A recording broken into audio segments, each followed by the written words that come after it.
If you have ADHD or autism or both and you struggle with friendships, I completely get it. Today we're going to be talking about the differences and similarities between ADHD and friendships, autism and friendships, and both. Today I'm speaking from my own personal experience with friendships and that of people I know and have spoken to who have ADHD, autism or both. Please understand that there are always exceptions to this, so I'm not speaking for everyone. I'm autistic and I have ADHD as well.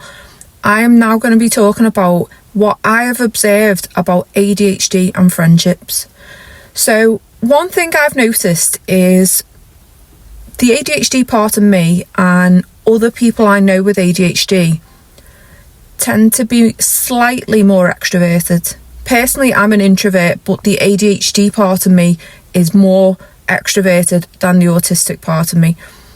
So, in general, I have observed that people with ADHD alone tend to have friends and they tend to,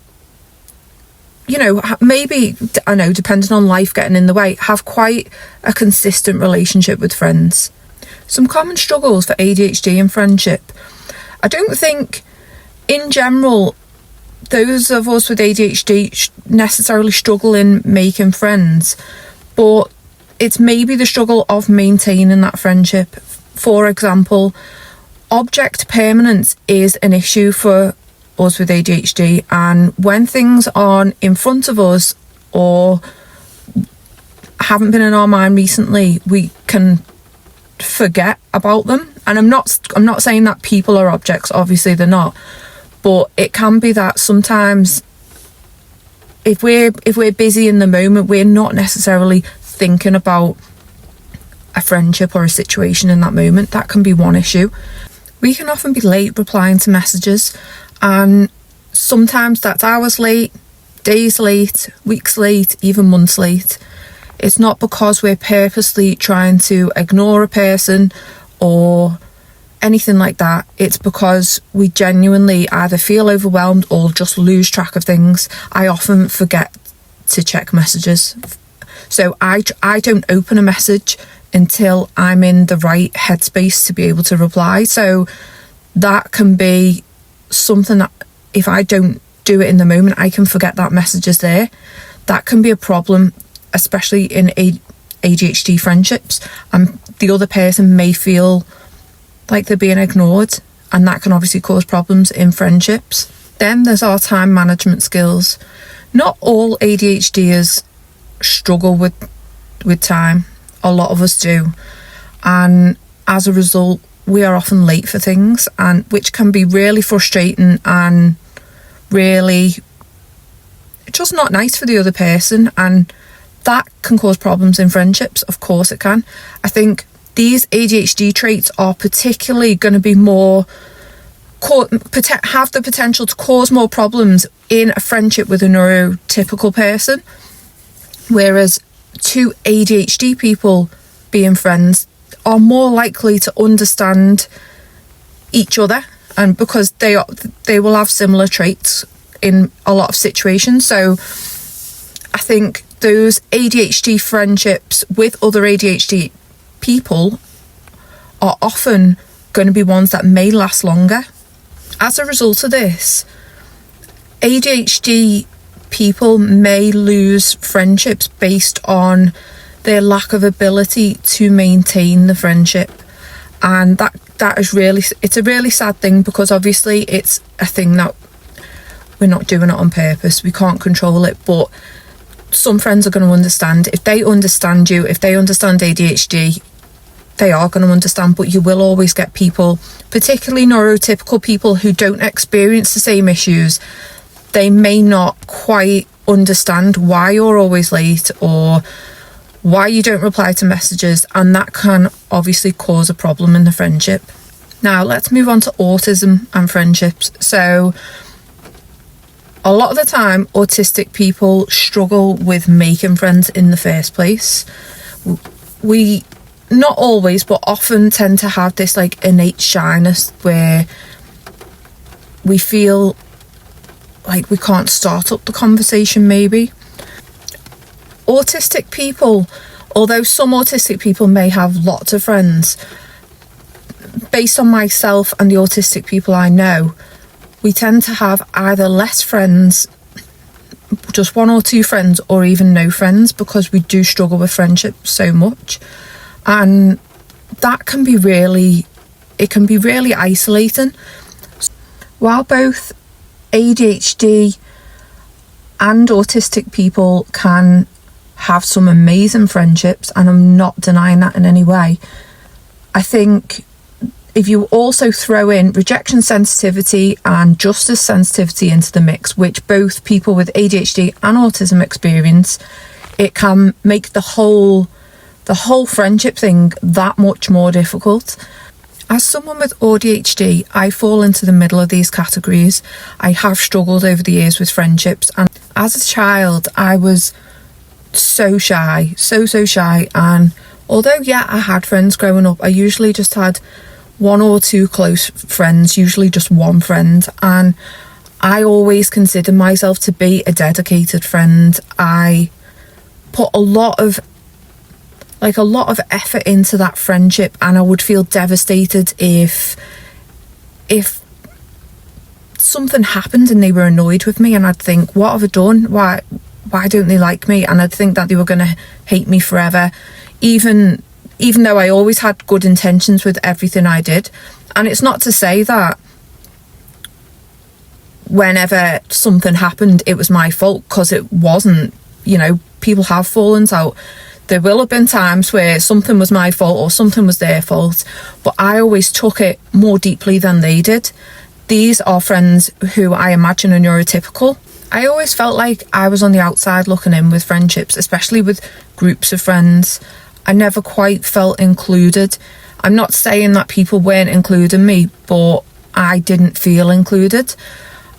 I always felt like the awkward one.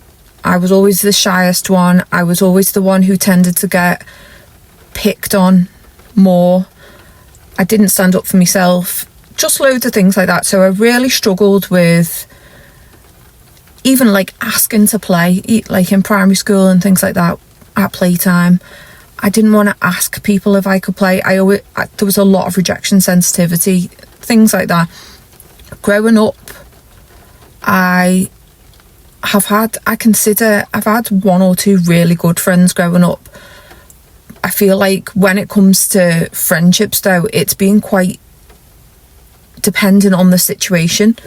It's like friendships for me have been, I've had friends for a certain period in my life, and then I've had some longer term friends, and unfortunately I have certain friends that from years ago that we just kind of, maybe they moved away and things like that, and we ended up drifting apart in that way, but with no kind of animosity.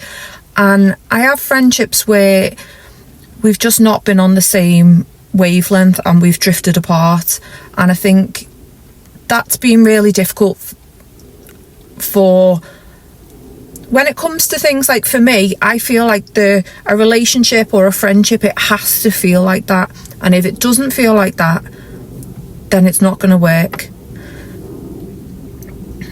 So for example, if the friendship maybe doesn't feel genuine, or if we've got completely different values, and sometimes there's bits of conflict based on how different we are as people, then for me that just doesn't feel right. It has to feel right. And as a result of that, I